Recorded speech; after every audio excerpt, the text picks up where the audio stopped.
Bom, boa noite a todos.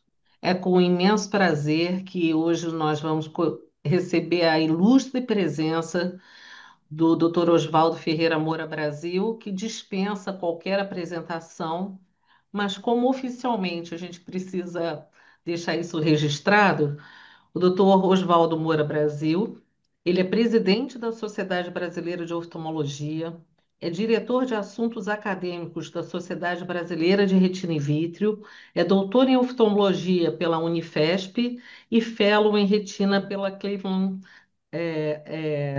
Clinic.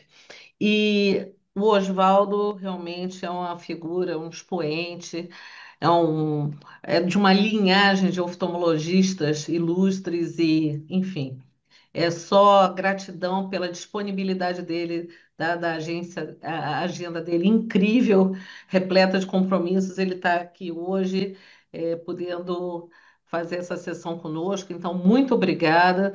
Eu hoje estou fazendo essa abertura sem o Almir, que o Almir está com problema de uma pessoa, um familiar dele que está no copo estar, então ele vai tentar entrar ao final, mas me pediu para fazer essa abertura e é com imenso prazer, uma honra a sua presença aqui, tá? Então, hoje o doutor Oswaldo Pura Brasil vai falar sobre maculopatias cirúrgicas. Valéria, muito obrigado. Assim, para mim é uma grande honra, um privilégio estar participando dessa sessão tão importante, com pessoas tão importantes assistindo.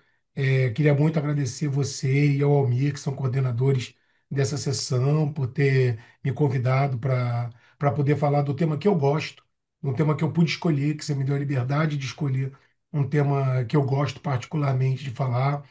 E eu queria destacar e agradecer a vocês por estarem já há tantos anos fazendo também essa sessão, porque a gente sabe como é importante a educação médica continuada, né? Como é importante a gente poder ter acesso e ter oportunidade de poder aprender. E hoje em dia a gente, através das reuniões online e tantas outras tecnologias, que a gente consegue ter acesso a isso e a gente tem que aproveitar. Então, vou compartilhar a minha tela para a gente poder, sem mais delongas, partir para o tema. Então, o tema que eu vou falar hoje, né, são as maculopatias cirúrgicas. E para a gente poder entender um pouquinho sobre o tema de hoje, eu queria falar um pouquinho da questão da interface vitro-retiniana. Como vocês todos sabem, o vítreo é esse gel que preenche o segmento posterior do nosso olho. Ele tem mais ou menos 4 ml de volume e ele é aderido em todas as estruturas adjacentes, mais aderido na base vítrea, né, que a gente aí entraria aí na fisiopatologia do descolamento de retina, mas hoje a gente vai falar de um outro ponto muito forte de adesão, que é na mácula. Então é muito importante a gente ter um entendimento do processo da fisiopatologia do vítreo, de como ele vai evoluindo, que o vítreo ao longo da nossa vida, essa estrutura que é formada por colágeno, né, por essas fibras de colágeno, elas passam por um processo chamado despolimerização, e essa despolimerização quebra o colágeno e libera água, e o vítreo vai ficando liquefeito ao longo da vida. Então vocês pegam esse estudo aqui, por exemplo, de olhos doadores, então num olho ali, já, quando já vai chegando na idade adulta, em torno de 4 ml, né, como a gente falou, e a partir ali dos 40 anos assim de idade, a gente vai vendo que o vítreo vai ficando cada vez mais liquefeito, até que eventualmente a percentual do vítreo líquido ele é maior do que o percentual do vítreo da parte gelatinosa, né, do gel. E isso faz com que o vítreo vá se soltando e podendo exercer tração na retina, como que eu vou querer mostrar para vocês. E o exame mais importante, né, que a gente usa sempre que a gente avalia a interface vitro-retiniana, mais especificamente a interface vitro-macular, é o OCT. Então, é através do OCT que vai ser o padrão ouro, né, para a gente poder diagnosticar, acompanhar, né, medir o sucesso do tratamento também dessas doenças que a gente vai conversar hoje. E eu queria falar de três situações hoje específicas, com a particularidade de cada uma delas: a tração vitreomacular, o buraco macular e a membrana epirretiniana. E a gente vai ter como base esse estudo, que é um estudo que foi feito por um grupo grande, multicêntrico, que foi chamado International Vitreomacular Traction Study Group, para poder estudar a classificação da vitração vitreomacular, do buraco macular e a associação com membrana epirretiniana como a gente vai ver. Vocês podem ver que tem nomes muito proeminentes da retina que participaram desse estudo. Então, inicialmente, em relação à tração vitromacular, o que que acontece? Por isso que eu vou botei aquele slide lá no inicial, no início, naquele slide básico, para a gente poder falar do processo. Degeneração do vítreo, colágeno vai liberando água, o vítreo descola posteriormente da retina, né? Ele se solta, só que isso algumas vezes pode ocorrer de uma forma anômala, ou seja, um pedaço do vítreo ainda fica colado e isso traciona, deforma a mácula. Então a gente vê em estágios diferentes, a gente vê ali, por exemplo, ali mais à esquerda, uma pequena tração, que se talvez não fosse pelo ACT, talvez a gente nem conseguiria diagnosticar. Já no caso do meio, em preto e branco, aquela tração maior, já formando ali uma distorção importante, um momento importante da espessura retiniana. E no outro caso, um caso onde você já tem um espessamento de hialoide e formando ali já com membrana epiteliana, com edema difuso, um caso ainda pior. Então a gente tem vários níveis de tração vitro-macular e é isso que é importante a gente entender para a gente poder conduzir melhor esses casos. Então, o que caracteriza a tração vitromacular? Primeiro, a gente tem que ter uma evidência do descolamento vítreo-perifoveal, para poder estar puxando ali, é porque o vítreo está puxando da mácula, mas soltou ao redor ali da fóvea, ao redor dessa área central. Então, ele ainda está aderido ali, pode ser bem na fóvea ou perto dela, mas está causando distorção da superfície e, com isso, gradativamente, alterações estruturais e a fóvea vai ficando cada vez mais elevada. A tração vitromacular ela é classificada como focal, quando ela é menor do que 1.500 micra, ou ampla, que é o que eles chamam de broad, né, nos Estados Unidos, quando ela é maior do que 1.500 micra, e ela pode ocorrer de forma isolada, né, casos assim que são idiopáticos, ou associada a outras doenças da retina, como, por exemplo, retinopatia diabética, enfim, outras condições inflamatórias que podem levar a que esse vítreo puxe ali na região central. E é muito importante caracterizar a relação que essa tração vitromacular tem com a formação de membrana epiteliana. Então é muito comum a gente ver membrana epiteliana formada nesses casos. Então vocês estão vendo aqui um caso que tinha uma tração e tinha ali uma membrana. E quando a gente descola a hialoide, que foi o que mostrou ali no vídeo, a gente passa um ACT da mácula, já não tem mais tração, mas a gente consegue perceber ainda dentro da cirurgia que existe membrana epiteliana ali e que a gente deve atuar para continuar o tratamento. Só para exemplificar, a gente vai abordar isso um pouco mais à frente. Então, como que a gente trata a tração vitromacular? Vai depender das características clínicas dos pacientes. Então, paciente que tem boa acuidade visual, que tem sintomas leves, geralmente a gente vai observar, vai monitorar com o ACT, vai ver como é que esse paciente vai evoluir e eu vou mostrar isso caso a caso para vocês. Agora, nos pacientes que são sintomáticos, que estão com metamorfopsia, que estão com perda de visão, que estão com a anatomia distorcida, com risco de piorar ainda mais a visão, o tratamento vai ser a vitrectomia e a liberação da tração. E eu botei outras duas condições, porque sabe como é que é? Hoje em dia os pacientes têm acesso a muita informação, eles vão no chat GPT, eles vão no Google, e eles vão falar, ah, mas não tem isso daqui, mas não tem esse outro. Então o que que eles podem encontrar, o que que eles podem trazer para vocês? Vitriólise enzimática, que é a ocriplasmina. A ocriplasmina, ela não é mais disponível, mas ela foi durante um tempo, só que os resultados eram muito frágeis e eventualmente ela acabou sendo descontinuada. Cara, difícil de fazer e o resultado bem mais ou menos. Ela liberava atração em 41,7% dos casos versus 26,5% nos pacientes, digamos assim, que eram tratados com placebo. Tinham fatores associados a sucesso, pacientes mais jovens, que fossem fásicos e não tivessem membrana, mas eventualmente a oxiplasmina foi descontinuada.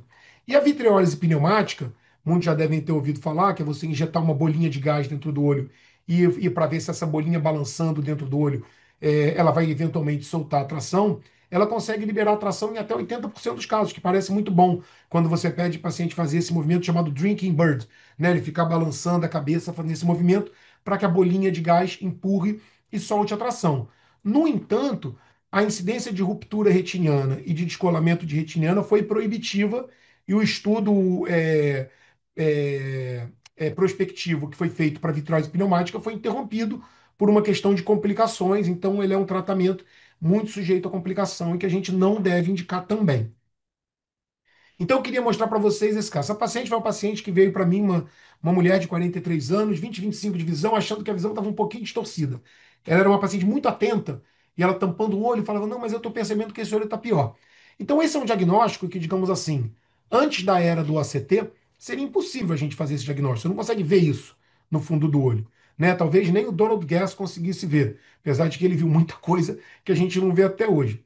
E então, essa paciente, eu fiz um ACT dela, eu falei, não, sua visão é muito boa, é uma tração pequena, vamos acompanhar um pouquinho. E aí, um mês depois, a visão continuou 20, 25. 2 meses depois, a visão piorou. Parecia que a tração estava aumentando. 3 meses, 4 meses, foi o primeiro momento que a gente percebeu que a área de adesão da tração começou a diminuir e a paciente começou a melhorar.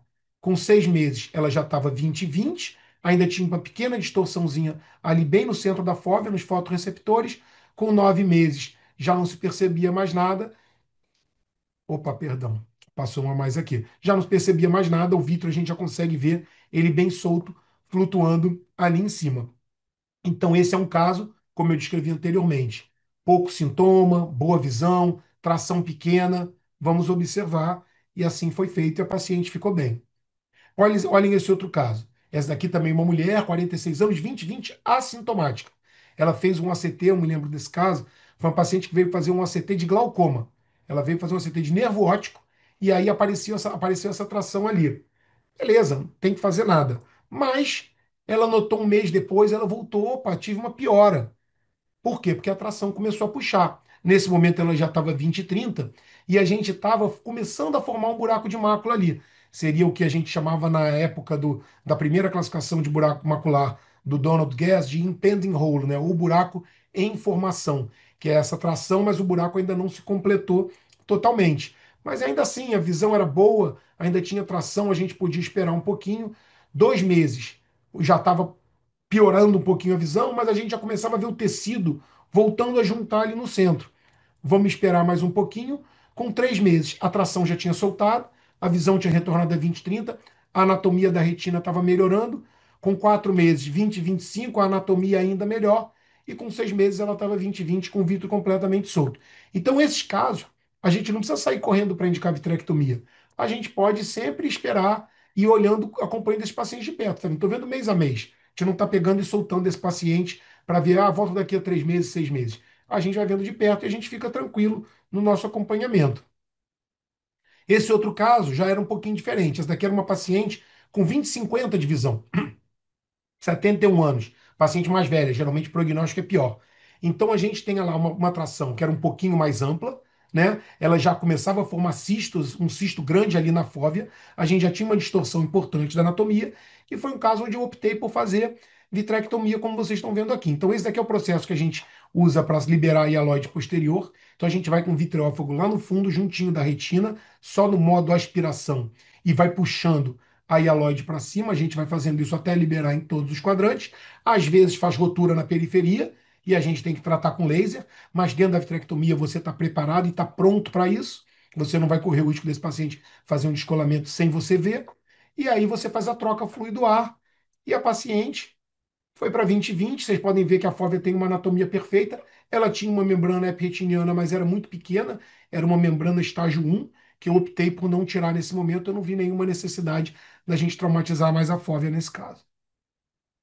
Agora, olha esse outro caso. Olha a distorção ali, como tem comprometimento, como a retina é fina embaixo da área de tração. Essa paciente tinha 20 150 e tinha sintoma há mais de um ano. Então, essa paciente negligenciou o tratamento dela, ou ela não foi orientada adequadamente, ela demorou, e quando ela veio, ela já estava nessa situação.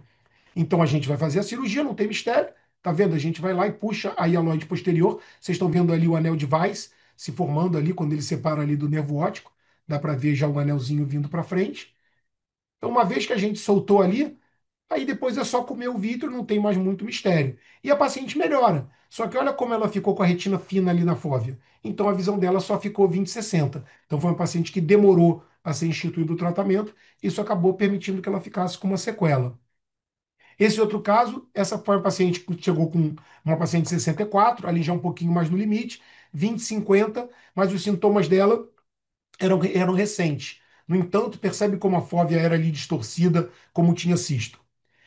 Foi uma época que a gente teve disponibilizado o Getreia, que é a ocriplasmina que eu falei lá atrás. Então, é um tratamento que a gente não tem mais hoje, mas eu queria mostrar para vocês como é que se comportou. Era um tratamento difícil de fazer, porque a droga ela tinha que vir congelada, vinha em isopor, a gente abria o isopor no centro cirúrgico, o paciente ficava meia hora de barriga para cima, tomava tempo. Então ele tinha um monte de coisas que tinha que fazer, não podia olhar para baixo, porque senão o G3, a alcoplasmina, vinha para o cristalino, dissolvia a zônula, o cristalino caía. Então era um tratamento todo cheio de dificuldades e eu queria mostrar como essa paciente evoluiu. Então eu fiz o Getreia nela, um dia depois ela voltou, estava igual. Com 10 dias, percebe que alguma coisa começou a acontecer ali. Talvez estivesse, de certa forma, tentando soltar, a retina foi inchando, mas depois não soltou. 30 dias, 45 dias, ela estava igual como antes.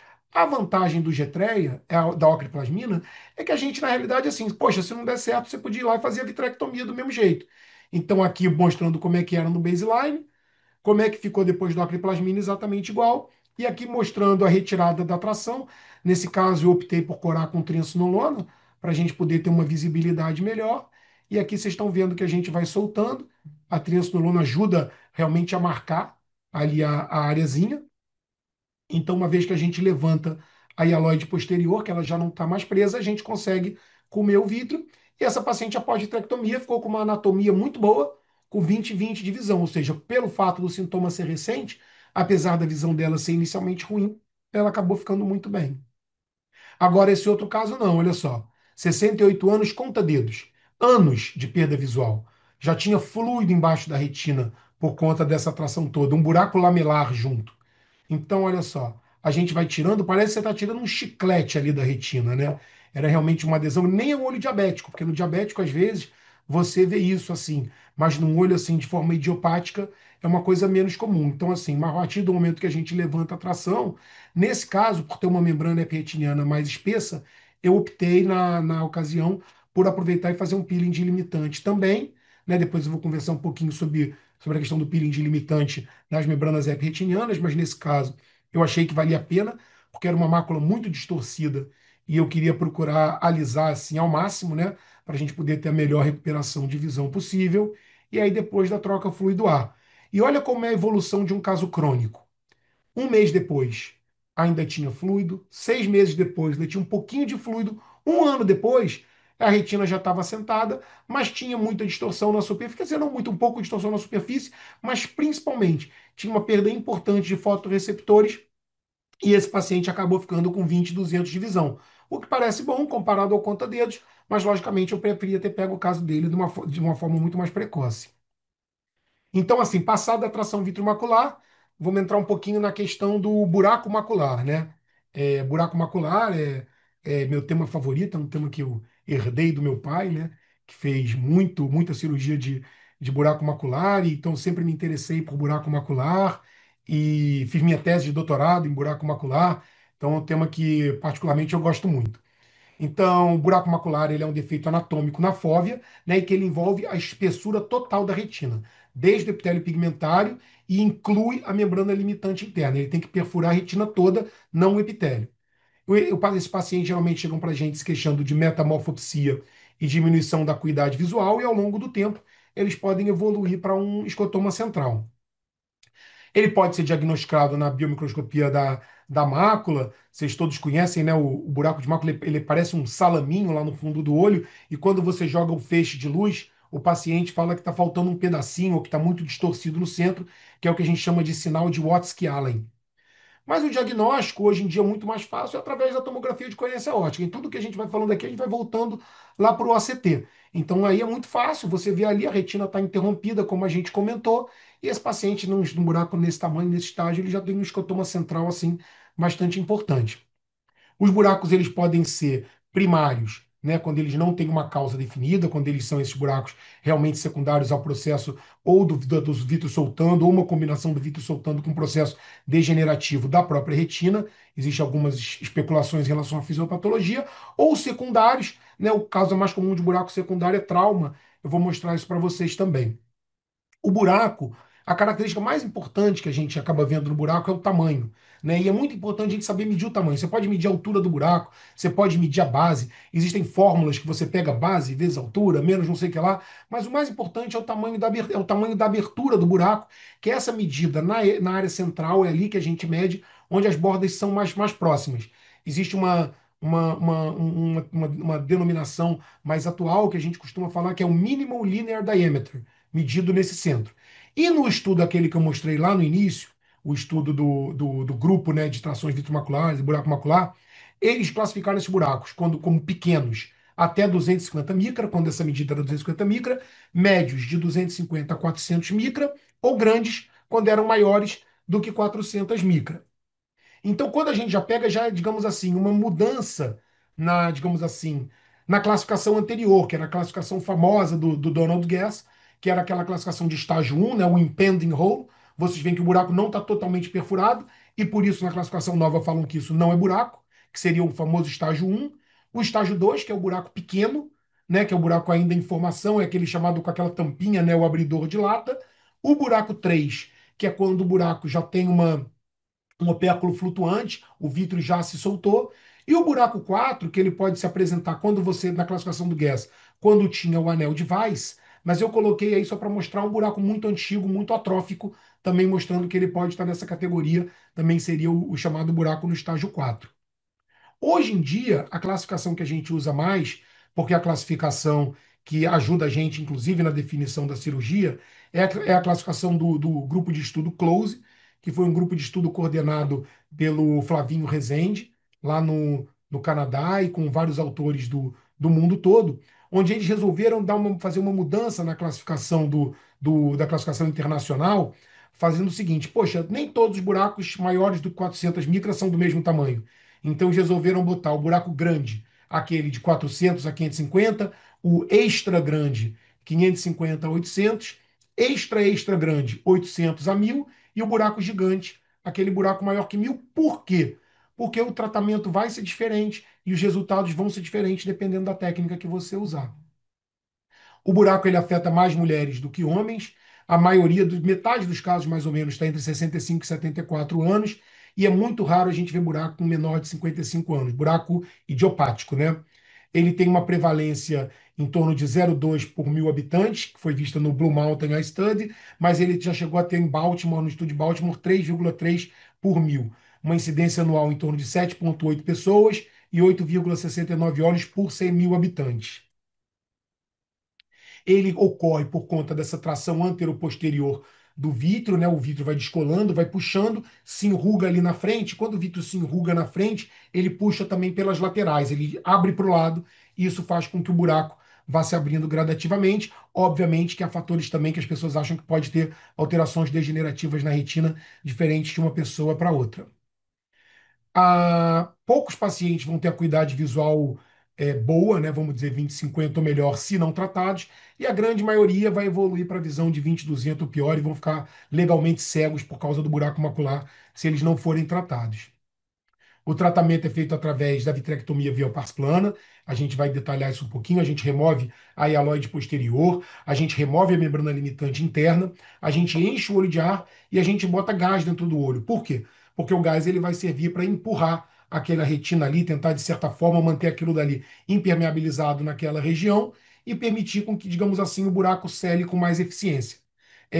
Buracos que não envolvem a espessura total da retina, né, pensando na classificação anterior, eles podem fechar de forma espontânea, sem tratamento. Então, é aquilo que a gente até mostrou naquele outro caso da tração vitreomacular, e aqui mostrando um outro caso de novo, um mês depois, uma coisa que parecia abrir já estava fechando, e que buracos até 250 micra, eles conseguiram fechar com a acriplasmina, só a título de curiosidade, porque a acriplasmina não está mais disponível para a gente usar. Então, aqui, o buraco macular traumático, a gente até publicou sobre isso, ele geralmente tem resolução espontânea, são raros casos de buraco traumático que a gente precisa operar. Então, o buraco traumático não é a mesma conduta do buraco idiopático, a gente deve esperar, porque eles vão fechar. E eu peguei um caso assim bem dramático de buraco traumático que a gente teve a oportunidade de acompanhar e que fechou espontaneamente. Essa foi uma mocinha, ela tinha 20 anos, ela um mês antes tomou um tiro na cabeça e ela ficou esse mês no CTI. E quando ela saiu no CTI, ela procurou o consultório. Ela estava com 20/60 no olho direito, olho esquerdo SPL, com descolamento total. Ela tinha um buraco de mácula, né? Como vocês estão vendo ali. A gente vê um buraco, bastante cisto assim ao redor. Um buraco assim com aspecto até bem feio. Assim, a gente pensa, pô, esse buraco talvez fosse bom operar logo. E ela tinha uma coriretinopatia esclopetária, né? por conta da velocidade do projétil, tinha causado no olho esquerdo o descolamento total da retina, e no outro olho ela chegou a ter um pouquinho de hemorragia vítrea, ela tinha várias alterações hemorrágicas e pigmentárias na periferia da retina, mas que poupavam o centro da visão. Eventualmente ela foi recuperando e poupava o nervo óptico, graças a Deus. Então essa paciente, no primeiro momento, ela estava ainda muito recente, muito grave, e a gente optou por esperar um pouquinho para ver o que ia acontecer, apesar do buraco ser grande. Um mês depois, ela já estava 20/30 J1 e as bordas do buraco aproximando. Então, beleza, vamos, o buraco melhorou, tá 20/30, né? Vamos esperar mais um pouquinho. E assim fizemos. Assim era o aspecto com um mês. Com 3 meses ele estava quase idêntico. Com 6 meses também. Ele falou, poxa, vamos esperar, ela tá 20/30, tá J1, é o olho único dela, né? 20 anos. 12 meses, um ano depois, e ela só fechou o buraco 1 ano e 6 meses depois do trauma. Mas por que que a gente ficou tranquilo, entre aspas, para acompanhar? Porque era uma boa visão, o paciente era 20/30 J1, a gente podia esperar. Aqui só mostrando o campo visual dela, a área da esclopetária ali, como ficou um escotoma absoluto ali naquela região. Mas ela não tinha, o buraco ficou fechadinho, sem nenhum tipo de tratamento. Então, a vitrectomia, que é o tratamento que a gente vai fazer para os buracos maculares, ela foi inicialmente escrita por Kelly Wendell em 91. Hoje parece uma coisa muito óbvia fazer vitrectomia, mas naquela época não era. Kelly e Wendell tiveram muita dificuldade para conseguir apresentar esses dados e serem aceitos que deveria fazer. Eles foram muito contestados na época, né? E eles apresentaram o primeiro trabalho deles. Muitas vezes eles tentaram publicar e falavam não. E junta mais caso. Não dá para dizer que tem que fazer vitrectomia. Tinha gente que defendia laser ao redor do buraco de mácula. Olha só. Hoje é um troço, a gente pensa assim, nossa, que absurdo, mas era o que se fazia, que pensou-se em fazer naquela época. Então, Kelly e Wendell, eles escreveram o primeiro trabalho deles com sucesso anatômico em 58% dos casos, sendo que 73% desses que fecharam tiveram melhora visual. Em 2015, foi feita a primeira revisão sistemática Cochrane de vitrectomia simples para buraco macular, só você fazer uma vitrectomia. E o que se viu, assim, que tinha a vitrectomia versus observação, além de levar um ganho de visão, tinha um fechamento de 76% versus 11% se você não fizesse nada. Então tem indicação de fazer vitrectomia, ponto. Isso já não se já essa dúvida já foi tirada há muitos anos atrás.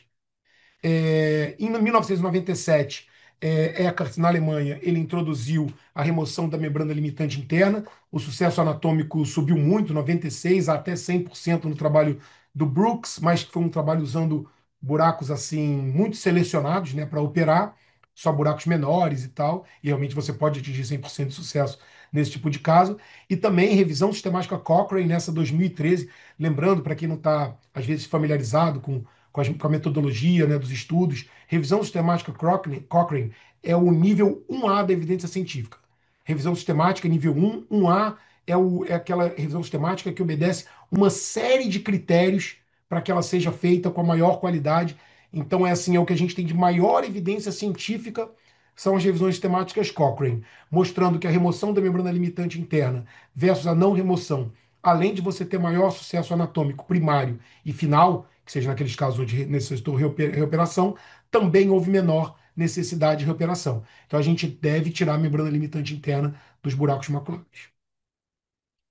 A coloração da membrana limitante interna, porque tirar a membrana limitante interna nem sempre é fácil, né? Você tem que ir lá com uma pinça, é um tecido muito fininho, ele tem lá 5 micras de espessura, é numa área muito delicada, né? A gente está tratando lá a mácula, o centro da visão. Então, pensou-se em colorir essas membranas limitantes para ver se você conseguiria tirar com mais facilidade. E o primeiro corante de sucesso, que foi a endocianina verde, ele realmente fazia essa membrana ficar até durinha, ela era mais fácil de sair. No entanto, a endocina verde mostrou muitos casos de toxicidade e uma meta-análise de 1.585 casos mostrou que não havia superioridade entre você fazer endocianina e não fazer com nada. Ora, se você usava um corante que facilitava demais a sua cirurgia e ele não fazia o resultado ficar melhor, é porque alguma coisa estava errada. Então eu ajudei meu pai em 2006 a gente publicou 142 cirurgias consecutivas, todas dele, na época eu só ajudei ele a levantar os dados, e a gente mostrando o buraco macular, mostrando que os buracos operados sem endocianina ficavam melhores do que aqueles operados com endocianina, tanto para fechamento quanto para recuperação visual, mostrando que a endocianina ela não é uma escolha adequada para a gente tratar buraco macular, mesmo usando diluída, mesmo botando rapidamente, não é talvez a nossa melhor escolha. E o advento do azul brilhante G, que é o que a gente usa hoje em dia, que é esse que vocês estão vendo aqui, no caso da esquerda, ao redor do buraco, e na direita, a gente tem também uma membrana epiteliana. Vocês veem que a área não corada é a da membrana epiteliana. Então a gente vai ali na direita, pegando pela limitante e entrando por baixo da membrana para poder tirar a membrana epiteliana junto. E o azul brilhante, felizmente, é um corante muito seguro, que a gente consegue, que cora muito bem também, que facilita bastante a remoção. E hoje é o padrão de utilização. é, para poder remover a membrana, aqui fazendo a chamada técnica convencional, que a gente depois vai ver as outras técnicas também que a gente pode usar para remover a membrana limitante. E a técnica convencional é quando a gente retira ao redor do buraco todo. Eu tive a oportunidade de publicar dois trabalhos sobre isso, usando maneiras diferentes e pegando follow-ups longos. Um trabalho eu fiz de 2 anos, outro eu fiz de 3 anos, mostrando que, independente do tamanho do buraco, a gente tinha 91% de sucesso de fechamento depois da primeira cirurgia, e nos casos com reoperação chegava a quase 98% de fechamento. O ganho de visão era muito significativo também, e fazendo com azul brilhante. Mas os buracos muito grandes eram aqueles que não fechavam. Então a Michalewska, a Sofia Michalewska, ela em 2010 publicou um estudo que realmente mudou bastante a nossa conduta nos buracos, que é a utilização da membrana limitante interna invertida. Hoje existe mais uma técnica para a gente fazer isso, mas aqui eu estou mostrando a que eu mais gosto, que é quando você vai puxando a membrana ao redor do buraco e jogando ela ali para o centro, né, deixando ela fazendo como se fosse uma florzinha ali no meio. E o objetivo dessa membrana é você conseguir, digamos assim, criar um arcabouço para que o tecido possa se juntar e que o buraco possa se fechar com mais facilidade. Então, no trabalho do Riso, né, que foi a primeira grande série que ele fez disso, 620 olhos, ele mostrou que para os buracos grandes, que na época eram aqueles considerados até 400, maiores do 400 micra, você tinha um fechamento em quase 92% dos casos usando a membrana limitante invertida, contra 78%, 79% fazendo a técnica convencional. E isso passou então a ser a conduta nos buracos grandes, a gente usa a membrana limitante invertida.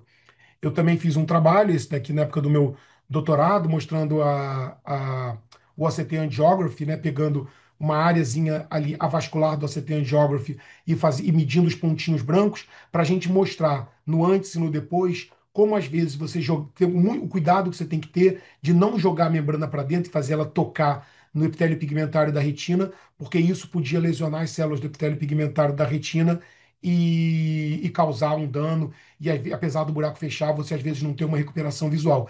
Então, o ideal é que você deixe as abinhas para fora e faça a troca fluido-ar e não tente jogar ela para dentro.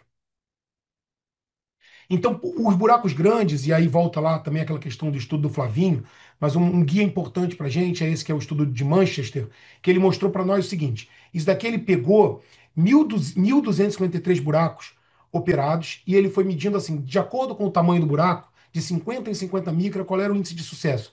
Então vocês veem que até 500 micra mais ou menos é maior do que 95%, ou seja, um sucesso espetacular, fechamento dos buracos. A partir daí, entre 500 e 550, 550 e 600 e maiores do que 600, o índice vai caindo, chegando a ficar ali às vezes perto de 85%. Então são os buracos ali a partir dos 500, 550 micra, são aqueles que a gente tem que pensar em ter alternativa de técnica. Então aqui vocês veem três buracos grandes, um de 453, um de 856 e um de 1256 micra. Então todos são buracos grandes, porém uns são maiores do que os outros. E a gente tem que pensar em técnicas diferentes. Então, vou mostrar para vocês aqui esse caso. Essa daqui é uma paciente com um buraco de 1.387 micra. Você vê, o buraco é um nervo óptico ali, fora o líquido que ele tem ao redor. Então, uma paciente com visão menor do que 20/400, obviamente. E esse buraco é um buraco que não vai fechar com técnica convencional. Então, vou mostrar o que eu fiz nesse caso. Então, aqui, depois de fazer, né, a vitrectomia, eu fui pensando, vou tentar fazer a membrana limitante invertida, né, que seria, digamos assim, a técnica esperada para um buraco desse tamanho. Mas depois que eu deixo ali as abinhas, eu falo, caramba, ainda é muito pouco para esse buraco fechar. Então eu falei assim, não, vamos partir para uma outra alternativa. Então eu achei melhor remover a membrana limitante como um todo, né, para a gente poder tentar dessa forma deixar a borda bem solta. Eu ampliei o peeling um pouquinho mais para também ficar com a menor tração que a gente pudesse deixar, tentar deixar o mais largo que pudesse, e optei por fazer um transplante de retina. Então, o que vocês estão vendo aqui é a técnica que eu gosto para transplante de retina. A gente vem aqui temporal superior e a gente vai fazendo os cortezinhos, liberando. Eu não gosto de fazer laser antes. Eu acho que o laser antes ele endurece e aumenta a espessura da borda, dificulta o posicionamento da retina. Então sangra um pouquinho, tudo bem, não é problema. A gente vai com back flush, a gente limpa o sangue nessa região, a gente vai fazer laser posteriormente.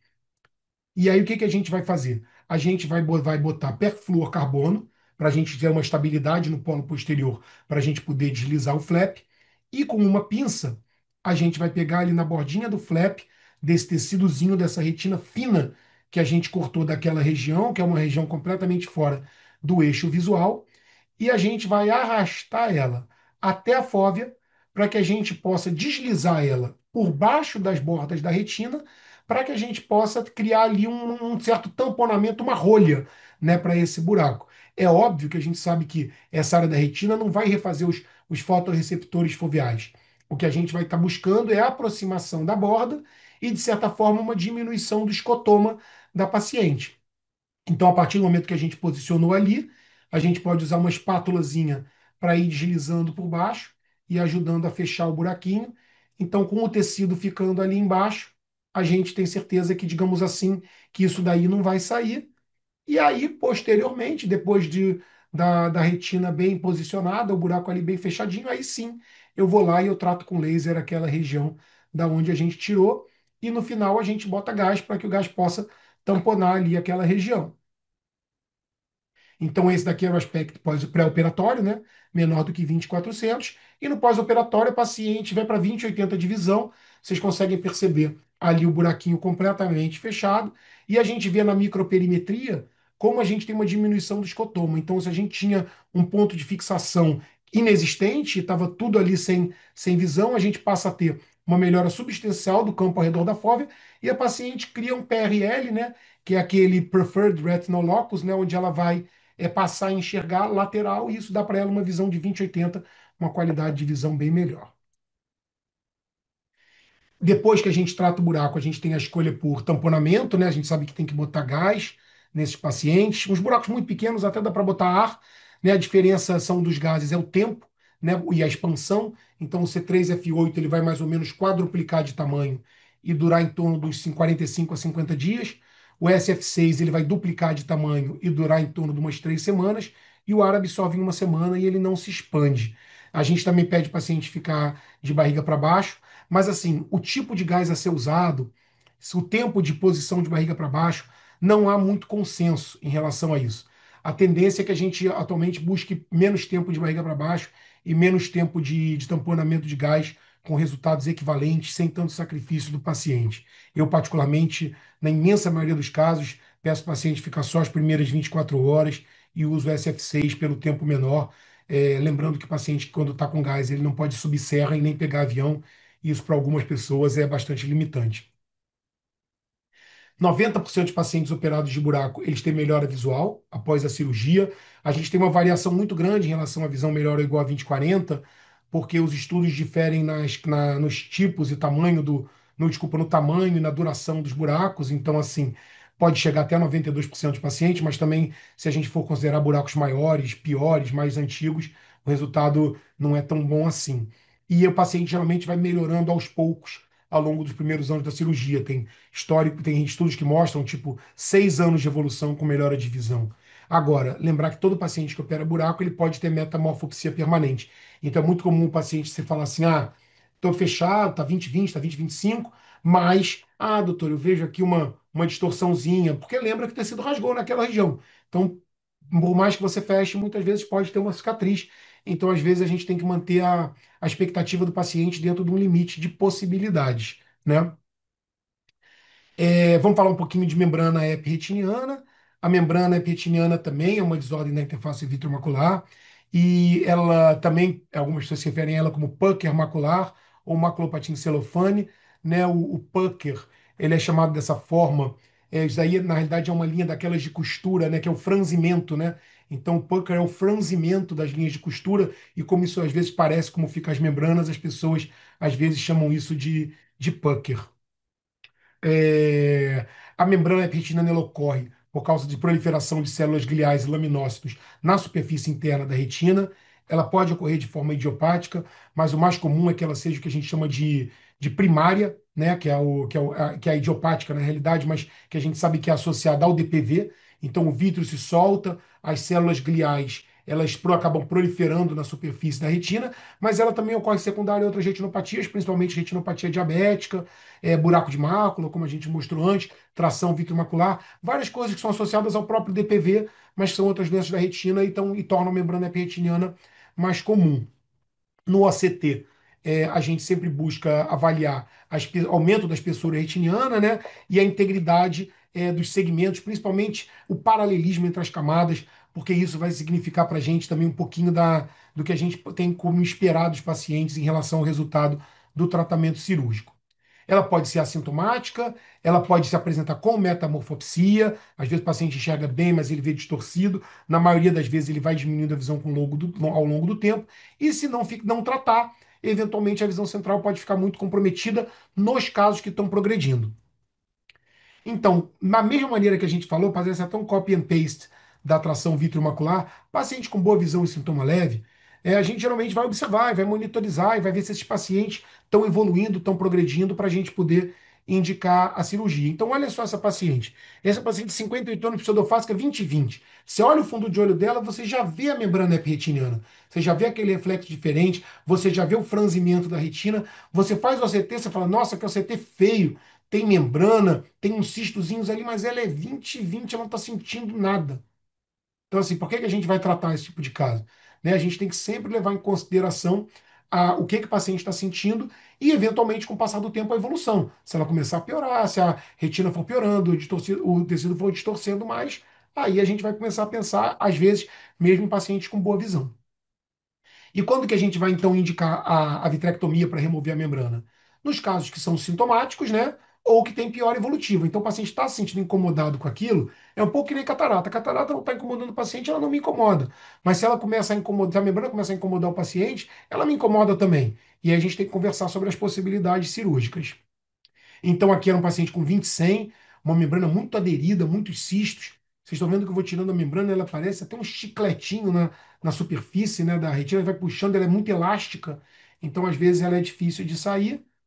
E isso estava, por conta dessa membrana, esse paciente não conseguia melhorar de um edema cistoide. A membrana ela fica tracionando ali, né? Ela impede, às vezes, o cistoide de melhorar. Então, uma vez que a gente tira a membrana, o paciente está lá, ele está 20/20, porém, você percebe que a retina fica ali um pouquinho mais espessada naquela região. Isso é muito comum a gente ver em paciente pós-operatório de membrana. O paciente, às vezes, não tem percepção que está nada errado, mas a tomografia mostra que esse olho já foi mexido. Agora, olha esse outro caso, 20/25, olha essa membrana. É um engruvinhado na frente da fóvea. Imagina como isso daí está atrapalhando a visão. Então, quando a gente tira essa membrana, a gente já percebe que a gente volta a ver ali a depressão foveal. E como a fóvea, nesse caso, a mácula, desculpe, estava realmente muito distorcida, eu achei mais prudente fazer uma remoção da membrana limitante interna também. E as que a gente vê no pós-operatório é aquele mesmo esquema, aquela retina um pouquinho mais espessada, porque a membrana foi removida. Agora, a remoção da membrana limitante interna, ela não leva o paciente a ter melhor visão, tá? Isso aí não há nenhum estudo que comprove isso. O que mostra é que quando você remove a membrana limitante interna, você diminui a recorrência da membrana epirretiniana. Afinal de contas, você está tirando provavelmente qualquer resíduo de membrana epirretiniana que possa ter ali naquela região. Queria falar um pouquinho do ACT intraoperatório, que é hoje uma ferramenta muito importante quando a gente trata a membrana epirretiniana. Né? A gente tem dois estudos multicêntricos grandes, um o Pioneer, que foi com o ACT mais antigo, mas o Discover, que já é a versão mais atual do nosso ACT e com números de pacientes maiores, mostrou que em torno de 20% dos casos, onde ainda havia alguma membrana, mostrou que o ACT ainda mostrava alguma membrana residual, quando o cirurgião falava assim, não, acabei o caso. Passava o ACT, ainda tinha membrana. Então, um número bastante alto. O ACT ajuda a gente a diagnosticar esses casos. Mas pior ainda é que em 40% dos casos, onde o cirurgião achava que não, essa daqui eu ainda tenho que tirar um pedacinho ali, e ele passava o ACT, ele via que não tinha mais membrana. Então, isso são casos onde a gente, às vezes, estaria dando um toquezinho a mais na retina e que hoje a gente não precisa. Porque a gente pode tirar a membrana, passar o OCT e aí, a partir do OCT, avaliar se a gente tem que continuar o tratamento ou não, e dessa forma diminui o risco de iatrogenia e a gente também diminui o risco de ter uma membrana residual. Então, esse caso, aqui mostrando a questão da membrana depois da remoção da hialóide. Então, vocês estão vendo ali, eu estou levantando ali a hialóide, só mostrando que a gente está soltando, que era esse caso onde tinha essa tração importante da hialóide, vocês veem no ACT. E quando a gente faz depois o ACT intraoperatório, a gente vê que a hialóide foi realmente toda removida, mas ainda tinha membrana, a cirurgia continua. Nesse outro caso, olha só, tinha uma tração importante, depois que eu tirei a membrana, ainda fiz peeling da limitante, parecia assim que estava tudo bem, né? Aquele caso que eu falo assim, terminei o caso, acho que a fóvea está ali bem direitinho, não tem mais nada, mas aí você passa o ACT e você vê que ainda tinha uma área que estava tracionando ali junto da arcada, que se a gente não tirasse, provavelmente o paciente poderia ficar com alguma prega ali e comprometer a visão dele. Nesse outro caso, no olho míope é muito importante, porque a gente mexer no olho míope realmente é muito difícil, o tecido é mais frágil, a gente às vezes tem que usar pinças mais longas, é mais difícil você manter a estabilidade da mão, tirando essas membranas. O ACT ajuda bastante, então vocês estão vendo aqui no pré-operatório a membrana, a distorção, já fazendo lá uma fóvea ectópica para cima. E depois que a gente tira a membrana, a gente passa o ACT e fala assim: beleza, eu não preciso mais colocar a mão nessa retina frágil, nesse olho míope. Então, assim, OCT intraoperatório ajuda demais.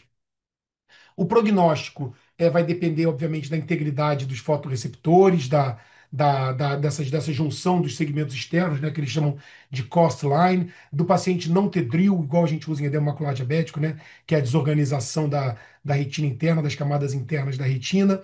O paciente ter essa areazinha, não ter essa fóvea ectópica, né, ele não, digamos assim, ficar com uma distorção da fóvea. É muito importante a gente ver o paralelismo das camadas da retina, distinguir as camadas, isso é um bom prognóstico. E assim, a membrana epiteliana, assim, se pudesse deixar alguma mensagem, é que a indicação da membrana epiteliana de cirurgia é um desafio. Essa você tem que ter tempo de cadeira com o paciente, porque às vezes você faz uma cirurgia que é linda, que é maravilhosa, mas o paciente mantém uma metamorfopsia permanente. Às vezes a recuperação da visão é demorada, leva tempo, outras vezes não recupera. Então, são casos onde a gente tem que adequar muito a expectativa do paciente. Membrana herpetiana não é tecnicamente difícil, porém, ela gera bastante assim dificuldade para a gente no pós-operatório. O entendimento de como isso vai acontecer e que às vezes uma cirurgia de muito sucesso não se reflete numa visão tão boa assim para o paciente. Queria aproveitar, enquanto concluo essa palestra, aproveitar para convidar a todos para o 88º Congresso da SBO, que vai ocorrer de 2 a 4 de julho de 26 lá no Windsor, que são todos muito bem-vindos, que a SBO é a nossa casa, é a casa do oftalmologista, que a gente tem reuniões na sociedade presenciais, a gente tem reuniões online, a gente tem o dia a dia do consultório, que a Valéria estava até comentando antes, a gente tem nossos Grand Rounds, que todas as sessões da SBO elas ficam gravadas no site da SBO e elas podem ser acessadas. A gente tem mecanismo de busca. Você pode buscar pelo nome do palestrante, pelo título da palestra, por uma doença. A gente hoje tem lá quase tudo da oftalmologia e que vocês são todos muito bem-vindos à SBO sempre. E no mais, agradecer mais uma vez a Valéria, ao Almir, pela oportunidade. Espero que a gente possa seguir contribuindo sempre. Para mim é um prazer. Muito, muito obrigado. Olha, eu nem tenho palavras para te dizer. Eu acho que você é a tradução daquela frase, a fruta não cai longe do pé. Quando eu comecei aqui a falar sobre você, eu falei que você vinha de uma linhagem de oftalmologistas espetaculares, a começar com o seu avô, o professor Luiz Eurico, e o teu pai, que realmente são referências para todos nós, e você não faz nada diferente, e você realmente fala esse assunto com paixão, dá para ver que realmente isso é algo que transcende. Então, esse DNA aí foi incutido na melhor forma e eu só tenho a agradecer tudo isso que você colocou aqui para gente. Eu não sou de retina, mas estou aqui completamente embevecida aí com o seu conhecimento e Já que eu não sou de retina, eu chamei uma pessoa para bater um papo aqui também. Mas antes dela entrar na roda, eu vou falar duas coisinhas a respeito desse tema. Eu andei dando uma olhadinha e o professor André Maia postou que o Dr. Daniel Ting, de Singapura, agora nesse último Euroretina de setembro, falou sobre IA em cirurgias vitreoretinianas. A IA como tecnologia redefinindo os padrões de precisão de segurança na oftalmologia. Por exemplo, o diagnóstico através do algoritmo das membranas epirretinianas, chegando a uma acurácia superior a 95% quando utiliza o OCT e as fotografias de fundo de olho. Então, eu queria que você falasse um pouquinho desse futuro aí da IA, nas cirurgias vitreoretinianas. E eu queria também depois falar que o Mário teve que se ausentar para dar aula na SBO, mas me deixou uma pergunta dele aqui. Então, fala e depois eu falo a pergunta do Mário. Enquanto isso, dá tempo das pessoas colocarem perguntas no chat. Tá? Prazer aí, total a sua aula. Imagina, é um privilégio para mim. Assim, eu acho que a gente está começando, né? Não são assim, tem muita coisa em IA, mas assim, a aplicabilidade clínica, ela está indo assim a passos, vamos dizer assim, com boas perspectivas, mas assim, poucas coisas que a gente já esteja aplicando, digamos assim, no nosso dia a dia. Realmente, assim, o que o André comenta, né, em questão de, por exemplo, diagnóstico, acurácia diagnóstica em membrana epirretiniana, você vai falar assim, seria você jogar uma imagem de OCT, um OCT e a IA já dá para você o diagnóstico. Poxa, seria o nosso sonho. Imagina, você bate uma foto do fundo do olho, você faz um OCT, você tem um técnico fazendo uma angiografia, e você tem aquele laudo lá completo de tudo que tem, de coisas que você não precisa ver, e que realmente isso é uma coisa que seria um momento assim que vai dar para a gente tempo, né? Para a gente poder trabalhar e ter mais tempo com o paciente. Se a gente não tiver que ficar tanto tempo, às vezes, avaliando assim imagens, né? E tomando às vezes decisões que dependem às vezes de pequenos detalhes, principalmente no que a gente fala de biomarcadores. Por exemplo, você tem às vezes determinados achados que você tem que passar vários cortes para conseguir encontrar, e aí você pode ter numa IA, numa questão, numa fração de segundos, ele te dizer, poxa, esse daqui é um caso que tem esse biomarcador, e ele, baseado nos estudos, ele tem esse potencial de responder de melhor forma tratamento a essas coisas. Outra condição também muito frequente é nas atrofias geográficas, né? Principalmente agora que a gente tem algum tratamento para atrofia geográfica, ainda que seja um tratamento ainda com resultado, um benefício pequeno, vamos colocar assim, ele também mostra uma forma melhor da gente acompanhar, da gente poder mensurar coisas que às vezes só um computador consegue fazer. Então eu acho que a medicina e a oftalmologia não é diferente, caminha passos largos para que a IA possa ajudar a todos nós. Eu acho que a IA ajudou a aproximar muito conhecimento.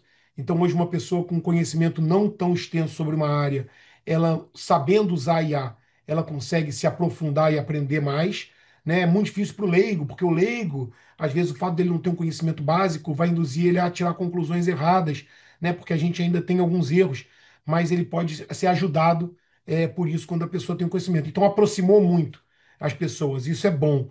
Então, assim, eu vejo com ótimos olhos. Existem vários estudos hoje dentro da retina e acredito que em breve teremos muito mais. Eu acho que a gente vai ter um crescimento exponencial em pesquisa científica envolvendo inteligência artificial em retina, se é que já não está tendo. Show. Olha só, vou fazer pergunta do Mário, tá? Pergunta para o Dito. Perguntas do Mário geralmente são muito boas, hein? Se buracos até 500 micras fecham em 95%, não deveriam ser considerados como pequenos ao invés de 400 micras atuais?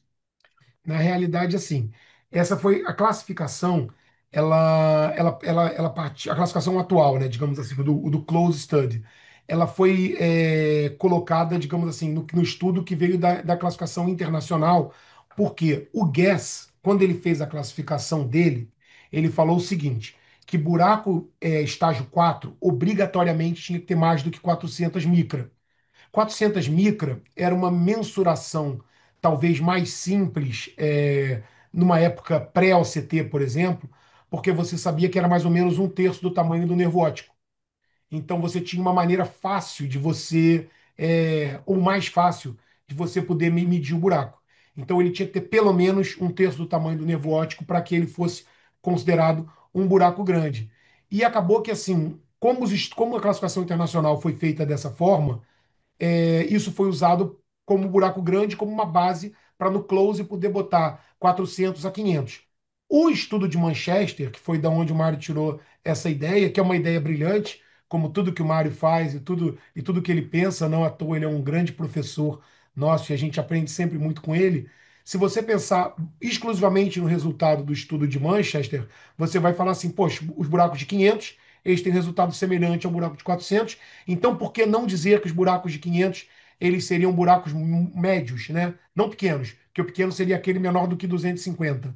Então, poderia ser 250 a 500. Então, daqui a pouco a gente vai criar a classificação do professor Mário Mota para buracos maculares, que vai dominar os congressos internacionais. Muito bom. Olha só, eu tinha pedido pro Nelson Sabrosa estar aqui presente para bater uma bola com você. Não sei se o Nelson ainda está aí, porque o Nelson estava numa cirurgia aí de emergência. Ele Mas está aqui, não enquanto sei se ele ele. está Ó, aí, sim, ó. tô Boa. aqui. Oi, Nelson. Então agora bate bola aí, os top da retina, que eu agora estou só de espectadora. Bate bola aí com o Dico, porque é a área de vocês. Vamos lá. Boa noite a todos aí. Obrigado, viu, Valéria? É uma honra estar aí e ainda mais ouvindo e vendo essa aula espetacular do Dico. Super, parece fácil, né? Ele falando como falou, como ele mostrou os vídeos, mas vídeos lindos. A aula maravilhosa. Covardia também, né? Com o pai que ele tem para dar uma aula dessa fica mole, né? Mas, de qualquer forma, eu não tem muito a acrescentar, não. Acho que ele abordou bem todos os temas, né? Não só falando do buraco, também de membrana retiniana.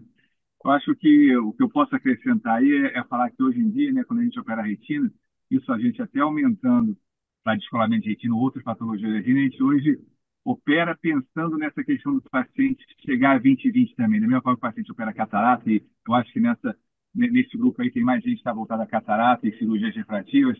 Hoje na retina a gente opera o paciente também pensando, né, na visão boa, na visão, recuperar a visão. Então, acho que essa questão que o Dico falou da importância do tempo de cadeira, principalmente os pacientes com membrana retiniana, é importante porque às vezes a gente cria expectativas que não vão acontecer, então perder tempo com o paciente é fundamental. Hoje em dia, a gente tem uma série de coisas que ajudam muito a gente na segurança, né, para fazer uma cirurgia mais segura, com menos heterogenia. Então, a gente tem os corantes, a gente tem os microscópios melhores, com visualização espetacular, tem o ACT intraoperatório. Então, tudo isso também facilita muito a gente no fazer a cirurgia e não só trazer de volta uma anatomia mais próxima do normal, como também recuperar a função desse paciente, né? Então, eu acho que é isso. Eu não sei, desculpa de você, você comentou também, hoje em dia esse paciente com patologias da interface vitreomacular, é, é, da retina, né? Não digo nem de descome, mas a questão de membrana e buracos, são pacientes, muitas vezes a gente faz a cirurgia combinada, a gente faz a cirurgia de catarata no mesmo ato, para ganhar, vamos dizer assim, já o tempo. A gente sabe que a vitrectomia por si só, ela induz a catarata, o paciente vai tender a ter catarata, e muitas vezes é mais fácil você operar o paciente com o mesmo ato, com o vítreo ainda lá, do que depois o paciente sem o vítreo. É lógico que a gente perde um pouco na questão de fazer uma boa econometria, né? A acurácia, talvez você ter a refração, vamos dizer assim, zero, próximo do zero, é um pouco mais difícil, mas a gente, particularmente eu, a gente faz bastante cirurgia de mácula fazendo a cirurgia da catarata no mesmo ato cirúrgico, entendeu? Mas, de qualquer forma, parabéns, Gilco, mais uma vez, linda demais, a cirurgia do transplante ali, fantástica. É uma alternativa que hoje a gente tem para esses buracos maiores, que com certeza não ia fechar na cirurgia normal, né? A gente, nesse tempo de cadeira com o paciente, eu sempre falo isso. Hoje mesmo, vi um paciente, hoje o paciente do dia foi isso, um paciente com buraco de mácula, e eu passei para ela essa coisa, olha, a cada 10 pacientes, 9 fecham, mas se for um buraco como esse enorme que ele mostrou, não vai fechar. Então, a gente tem que ter essas técnicas alternativas para poder aumentar a chance de sucesso, melhorar a anatomia, e fantasticamente melhorou ali a visão, a fixação do paciente, ele mostrou. Parabéns, Dico. Muito legal, tá? Obrigado, meu irmão. Nelson, Obrigada aí, Nelson. Não, pode falar. ouvi isso do Nelson. Nelson, ele assim, é um cara completo. Ele é uma pessoa muito legal, muito generosa, um excelente médico, relação com os pacientes que ele tem, clinicamente ele sabe muito e ele opera muito bem. Então ele é um cara que tem assim, ouvi um elogio vindo dele, eu me sinto muito lisonjeado. E tudo que ele falou assim sobre refinamento cirúrgico, eu concordo. Eu acho que assim hoje em dia a gente também na retina pode ter essa capacidade de buscar um refinamento, então de escolher pequenos detalhes na nossa técnica para a gente poder melhorar. Então, a gente não precisa se contentar com um resultado razoável, a gente tem que sempre buscar o detalhe, o melhor, para a gente poder extrair o melhor de cada caso. E muitas vezes isso não é simples, né? Às vezes, quando você resume numa apresentação, não significa que você não parou e que você não pensou e que você não teve dúvida e que você não estudou para atingir aquele resultado melhor. Cirurgia combinada, como o Nelson colocou, é uma realidade também. Eu não acho que seja para todos os casos. Eu acho que tem casos onde são bons e casos onde às vezes não é a melhor escolha, mas isso também faz parte do refinamento, né? Que a gente está buscando sempre o melhor resultado para os casos individualizados. Então, assim, eu não tenho nada para discordar do Nelson, obviamente. Então tá tudo certo. Olha só, Obrigado, hein, meu irmão. Maravilha, Dico. Obrigado, hein, Dico. Você falou, Dico, uma coisa que eu achei importante. Você tem que também pegar a expectativa dentro do limite das possibilidades, né? Então, é Lógico. uma coisa que é fato, porque às vezes as coisas não podem ser necessariamente como a gente gostaria. Até quando você citou aí a cirurgia do buraco, os pacientes que têm, foram operados de buraco que podem ter a metamorfosia permanente. Então, isso é um caso, isso tem que ser colocado numa pré-conversa. Conversando possibilidades sem assustar, mas deixando claro que existe ali um limite, né? Eu sei que vocês dois trabalham muito também com OCT intraoperatório. E a experiência de vocês quando tem casos de hemorragia supracoroidais, como é que é com o ACT intraoperatório? Então, o ACT intraoperatório, ele para hemorragia, porque você está falando assim, eu tô imaginando que você esteja se referindo, Valéria, quando a gente faz, por exemplo, uma injeção de RTPA para dissolver um coágulo embaixo da retina. O que que acontece? O ACT intraoperatório, ele nesse ponto, ele tem duas limitações. Primeiro, quando você quando está com a mão dentro do olho, você fazer ele ao vivo, qualquer instrumento que você está usando, ele vai fazer uma sombra. E nesses casos, onde você às vezes tem um detalhe muito importante, que é você entrar com uma cânula de 41 gauge embaixo do tecido subretiniano, você tem que estar concentrado naquela pontinha e não na imagem do OCT que está projetando uma sombra ali. Então, nesse ponto, eu acho que o OCT não ajuda. Em segundo lugar, a hemorragia ela vai gerar um sombreamento ali, então também não é bom. O que pode vir a ser muito bom é quando a gente faz, quer dizer, eu ainda não tive experiência com isso, que eu saiba, a única experiência que existe no Brasil, por enquanto, é em São Paulo, lá no Einstein, que é da utilização do Luxturna, né, para os casos de retinose pigmentar, né, para o tratamento de doenças genéticas. Porque aí você tem que fazer uma bolha, né, na retina e você injetar dentro da bolha. É um medicamento que custa, sei lá, R$ 1 milhão e que ele tem que entrar ali daquele jeito. Aí você pode introduzir, você injetar, só tendo a certeza que você está ali embaixo. Então, assim, é um quadro semelhante, porém diferente. E aí eu acho que realmente é uma coisa bem interessante para se pensar. Mas especificamente na hemorragia submacular, eu não acho que a ajuda seja tão grande assim. Eu acho que o ACT é muito mais ainda com a tecnologia que a gente expõe hoje, principalmente dentro da cirurgia, que não é o mesmo aparelho que a gente tem do lado de fora, é para alteração de superfície. Então, é uma membrana epirretiniana, é um paciente que tinha uma opacidade de meios antes da cirurgia, uma catarata total, uma hemorragia vítrea que você não sabia como estava a mácula e que você tem a oportunidade de, depois de tirar a catarata, e de ou limpar uma hemorragia ou os dois, você poder passar um OCT e saber com que você está lidando, né? porque às vezes é uma coisa que você está vendo, outra coisa é o que às vezes a imagem de uma forma, num corte, num basecam, ela te mostra. Nosso olho ainda não vira de lado dentro do tecido para a gente ver. Bom, a gente viu toda a tua expertise durante as Oi? cirurgias. Agora, Marilene Seabra Canelas. e robótica cirúrgica? Tá. Essa perspectiva aí futura de robótica cirúrgica. Então, existem alguns trabalhos, né, de robôs, não só para fazer uma cirurgia inteira, que acho que isso ainda está uma coisa muito distante, mas para auxiliar, por exemplo, tremor. Então, apoios de mão, compensam tremor, alguma coisa assim. Por exemplo, quando eu estava descrevendo os casos, por exemplo, dos pacientes automíopes, né, um olho muito fundo, uma pinça muito longa. Então, às vezes, o peeling, logicamente, ele requer um treinamento, você vai, né, fazer com todo cuidado ali e tal, mas às vezes olhos muito longos podem ser difíceis. Então, às vezes, você pode ter um tremor na ponta, de certa forma, tornar a cirurgia mais difícil.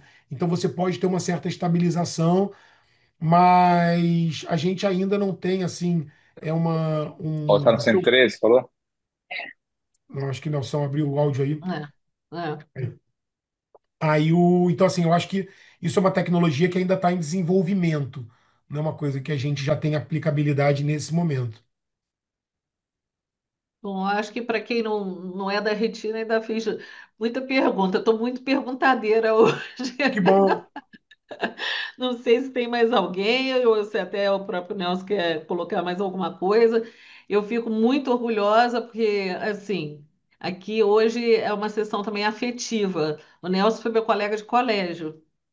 E o Dico, para quem não sabe, né, a minha mãe era médica e a minha mãe participou dentro da equipe cirúrgica no nascimento do Dico. Então, hoje, assim, tem todo um significado aí trazer essas duas pessoas que fazem parte da minha história, de alguma forma. Eu não sabia disso, Valéria. Estou sabendo Pois agora. é, Que legal. sua mãe paciente da minha mãe durante muitos anos e foi da equipe do meu tio, que era o Paulo Filgueiras, que trouxe você ao mundo, junto com seus irmãos também. Aquela Que bacana. barriguinha foi feita pela minha mãe, a barriguinha da Cristina.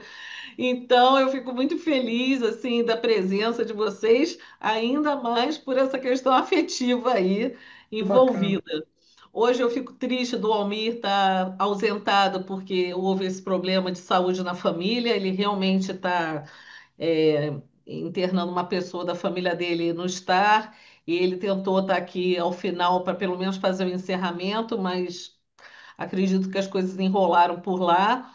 Então, só tem a agradecer. Tem milhões de pessoas aqui falando da sua aula, que foi incrível, e só elogios. Estão aqui brilhante, excelente, e todas as pessoas, inclusive, uma grande parte não ligada à retina, especialmente. Admirando aí toda a forma como você passa conhecimentos tão complexos de uma forma tão aparentemente acessível, né, para gente então que não é da área. Mas só a gratidão, podendo saber aí que com certeza no futuro vai ter um bis da sua presença aqui.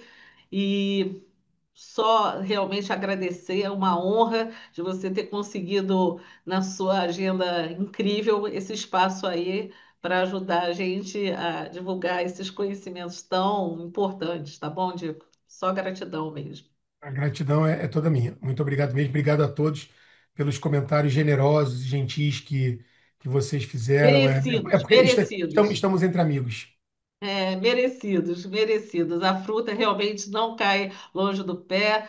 Seu pai tem um orgulho danado, sua esposa, as filhas, seu avô, da onde estiver, lá com a minha mãe também, batendo palmas para esse neto aí tão brilhante, tá bom? Obrigado. E agora a gente vai se despedindo. Beijo. Muito obrigada Nelson pela participação, tá? Eu Obrigado, sei que para gente. ele foi difícil, eu vi que ele estava até Desculpa dentro o do meu, carro. meu atraso aí. Dico, parabéns mais uma Não, vez, tá? Obrigado você aí. estava Um enrolado, abraço, mas meu irmão. é importante que você teve presente, tá?